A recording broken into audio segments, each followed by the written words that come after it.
for the second day. Geared up, decked up. Hello. Fire went out, lights went down. When you feel lost in your shadow, to feel alone, to scream so loud. We are living in this cruel world. Broken but strong, gotta move on. You are not a bakery of life. Equip my soul, find the real goal. I'll fulfill what I started.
এখন আমাদের আরেকটা হোটেলে এসে গেছি।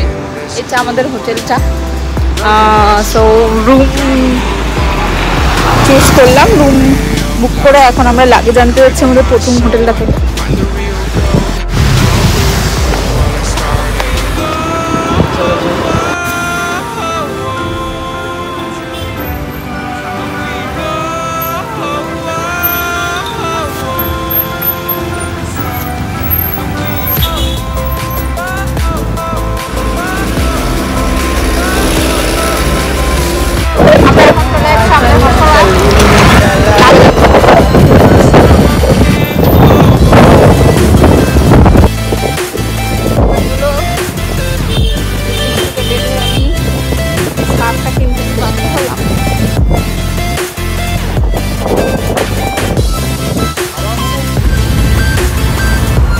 এই আমি luggage নিয়ে auto করে বেরিয়ে পড়েছি। প্রচুর লাগেজ ছিল বলে আমি অটো করেছি। সৌম্য পেছনে স্কুটার নিয়ে আসছে। আমরা ফার্স্ট দিন হোস্টেলে ছিলাম, তো সেখান থেকে হোটেলে যাচ্ছি। হোটেলটা বুক করেছি ফর নেক্সট 7 দিনের জন্য। তো আমি এই অটো বৃষ্টি হচ্ছিলো আবার। এখানে সবাই উবের অটো প্রেফার করে, উবের বা ওলা অটো। আর সৌম্য পেছনে আসছে স্কুটি নিয়ে। মোটামুটি যেখান থেকে ছিলাম সেখান থেকে আমাদের এই হোটেলটার ডিস্টেন্স 5 থেকে 7 মিনিট ছিল বাই অটো আর স্কুটি। এই রুমটা নিয়েছিলাম। আর আমরা এখন বিকালবেলা বেরিয়ে গেছি। দেখতেই পাচ্ছ শ্রাবণ মাস ছিল বলে, আমার মনে হয় শেষ সোমবার ছিল বলে সবাই শিবের মাথায় জল ঢালতে যাচ্ছে। বেসিক্যালি এটা একটা পাহাড়ের ওপর মন্দির ছিল, তো আমরাও সেখানে খুঁজে খুঁজে যাচ্ছি। এটা লোকাল ট্যুরিস্ট স্পট। তো এই জায়গাটা, এই রাস্তাটা খুব সুন্দর ছিল, গাছ দিয়ে ঘেরা, ভীষণই ভালো লাগছিল।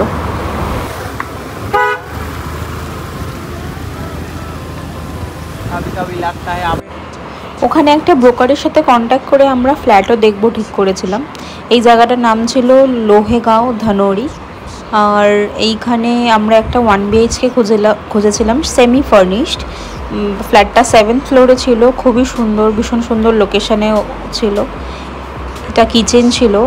আমাদের ফ্ল্যাটটা ভীষণই পছন্দ হয়েছিল, কারণ সেমি ফার্নিশ ছিল আর ভীষণ স্পেসিয়াসও ছিল। এটা বেডরুমে একটা বেড আর ওয়ার্ড্রোব দিয়ে দিয়েছে।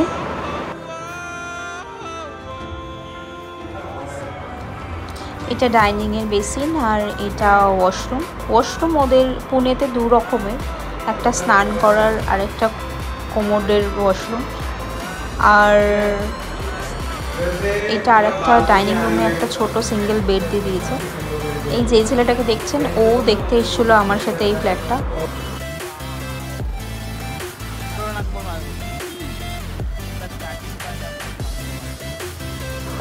ওই যে পাহাড়টা দেখতে পাচ্ছ, আমরা ওটাতেই উঠবো। ওটার ওপরেই ওই শিবের মন্দিরটা আছে, তো আমরা ওটাই ঘুরে ঘুরে দেখছিলাম যে ওটার যাওয়ার রাস্তাটা কোথায়। পাহাড়ে ওঠার রাস্তা খুঁজে পেয়েই আমরা স্কুটিটা পার্ক করে ওপরে উঠতে শুরু করলাম।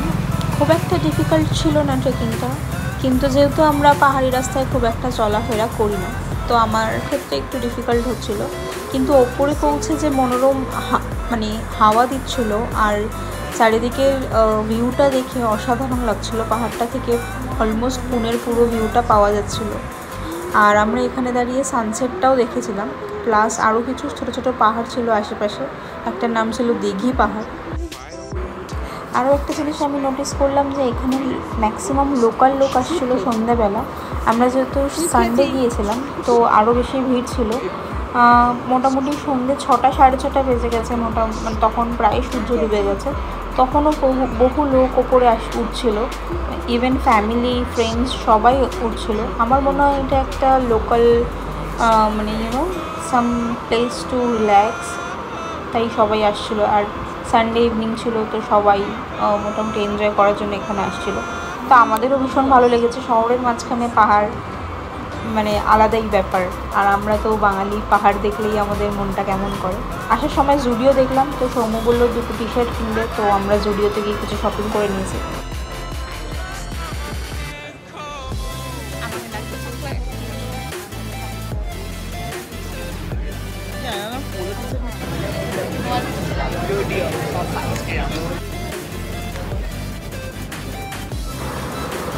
আমাদের শপিং ডান। আর আজকের মতো আমাদের ডে 2ও এন্ড। এবার আমরা বাড়ি ফিরবো। বাড়ি ফিরে ডিনার করে রেস্ট নিয়ে নেক্সট দিনের জন্য রেডি হতে হবে। আর দেখা হচ্ছে নেক্সট ব্লগে। দেন বাই বাই।